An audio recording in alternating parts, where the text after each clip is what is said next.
17 years. That's how long the average beginner accidentally waits before they finally start investing for real. And by then, compounding isn't gone. But the easy part is, even if you're broke, confused, and feel late, because the truth is, compounding doesn't reward smart. It rewards started. That's it. And if you've been staring at charts, watching people argue online and thinking, what the heck do you're not behind? You're normal. You're also one decision away from making this simple. Here's the line that snapped Harry out of it. In The Simple Path to Wealth by J.L. Collins, he says something that feels almost rude at first. The winning move is to keep it boring, keep it broad, and keep it going. Boring. That word bothered Harry, because Harry wanted to feel like he was doing something impressive, like he had a strategy, like he was finally catching up. But he wasn't. Harry's a pharmacy tech. He's on his feet all day, counting, labeling, moving fast, answering questions, cleaning up tiny messes no one notices. He takes home $3,473 a month, splits a two-bedroom with a roommate, and he's been living in a loop where the money shows up and disappears. No savings, no investing, just vibes and stress. Sound familiar? Now, here's the problem with compounding for beginners. It's not the math, it's the waiting. Most people don't fail because they picked the wrong fund. They fail because they never get past the starting line. And the starting line feels terrifying because the market looks like a casino up close. So let's make this clear in plain English. The market is not a slot machine. So it's the big pile of real businesses, thousands of them, selling real stuff, paying real employees, and sometimes losing money, and then recovering. It's messy up close. But zoomed out, it's a long engine that tends to move forward. Because humans keep building, buying, and improving things. That's the whole bet. So why don't beginners start? Because they think investing means choosing the one perfect stock. That's the trap. And this is where the index fund changes everything. An index fund is like a playlist. You don't have to pick one song, and you get the whole genre, or think of it like a basket of eggs. You buy the basket, and that basket automatically holds a slice of many companies. That's why index funds are beginner-friendly. Not because they're exciting, because they're forgiving. So what does start compounding actually mean? And you keep adding to it, and you give it time. Time plus consistency equals momentum. That's compounding, snowball stuff. You already know the metaphor. But here's what people miss. Compounding doesn't start when you make a lot of money. It starts when you create a repeatable action you can do on your worst month. Not your best month, your worst month. Because month 4 is where most people break. And the reason matters. So Harry tried what beginners usually try. He downloaded a brokerage app, stared at it, and froze. Too many choices, too many opinions, too much noise. He started watching the market every day. Big mistake. His mood started moving with the screen. Green day, he felt smart. Red day, he felt stupid. He wanted to quit, fast. Then he saw a real-world stat that made him stop. A government data summary based on the Federal Reserve's Survey of Consumer Finances shows that in 2022, about 58% of U.S. households had stock holdings. That means a lot of households do this. Not everyone is a market genius. They're just participating. They're just staying in the game. So Harry stopped asking, what's the best pick? And started asking, what's the best system? That's the switch. Now here's the mechanism, and it's weird on purpose. He called it the receipt rule. Every time Harry bought something that wasn't necessary, a snack, a random drink, an impulse item at the checkout, he did one thing before the receipt even crumpled, as an echo. Then, before he went to bed, he invested the echo into one boring index fund. Not later, not someday. Same day, when he invested $7.91, he invested $14.37. It wasn't punishment, it was balance. And it did two things at once. And investing feel lighter. That's the point. No budget spreadsheet, no perfect discipline, just one trigger tied to real life. And if you're thinking, wait, what if I can't invest every day? You don't have to. Harry didn't do it every day. Some weeks he had 2 echoes, some weeks he had 6. But it was always connected to reality. And that made it stick. Simple, human, real. Now, before you do anything, you need one safety rule. If you're carrying high-interest credit card debt, or you don't have even a small cushion for emergencies, you still can start investing. But you start small. Tiny. Because panic sells. Panic ruins compounding. So the goal at the start isn't maximizing returns. It's building the habit without breaking your life. So what does a beginner actually buy? Here's the simplest answer. A broad index fund or a broad market ETF. Broad means it owns a lot of companies. Low cost means you're not leaking fees. And boring means you'll actually stick with it. That's it. Now, let's do the practical steps. Because this is where beginners get stuck. You open your investing app. You tap search. You type total market or SP 500. You'll see funds that look almost identical. That's normal. You tap one. You look for two things. Does it track a big index? Is the fee low? Then you tap buy. If your app supports fractional shares, you can start with as little as $25, $35, $69.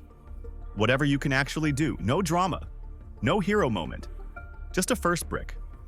And here's a rule you need to hear. Your first investment is not about making money. It's about proving to your brain that you are the kind of person who invests. That's the win.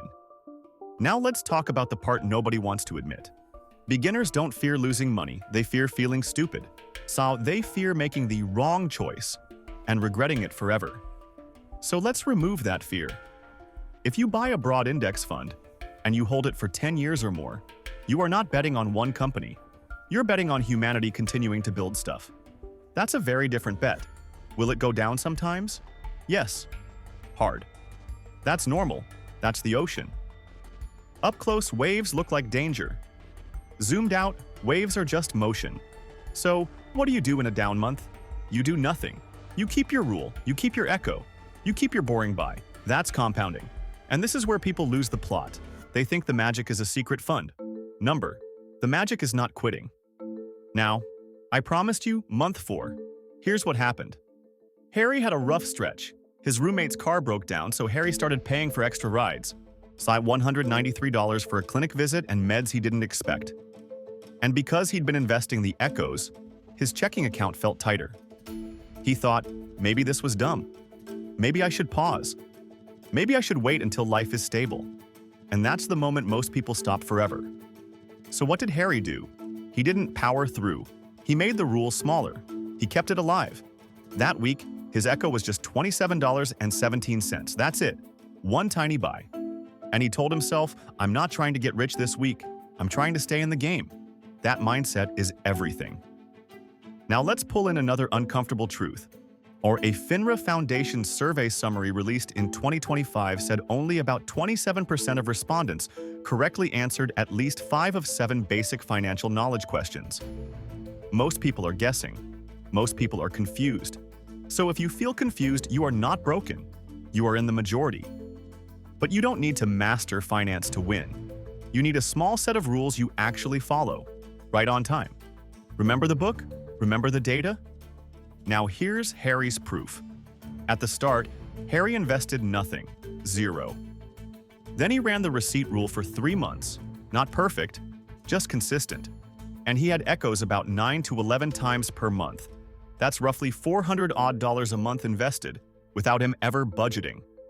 By the end of month 1, his investment account hit $437 and change. By the end of month 2, it was $912 and change. By the end of month 3, it crossed $1,389. Because he kept showing up. That's the Collins idea in action. Keep it broad, keep it low cost, keep it going, and the data backs the behavior problem too. About 8.48 percentage points, mostly because people jump in and out at the worst times. So what's the lesson? The enemy is not the market, it's you. Panicking. Harry's receipt rule didn't just invest money, it trained him to stop reacting. That's compounding for beginners, not returns. Repetition, proof. Now, if you're thinking, okay, what if I don't buy random snacks? Cool. Use a different trigger. Pick one thing you already do. 1. Maybe it's when you order takeout. Maybe it's when you buy coffee. Maybe it's when you buy something online. You're not trying to punish yourself. You're creating a bridge between spending and building. Because most people only feel the spending. They never feel the building. Now, let's clean up the beginner plan into something you can actually do. First, you choose one broad fund. 1, not 5, not 12. 1.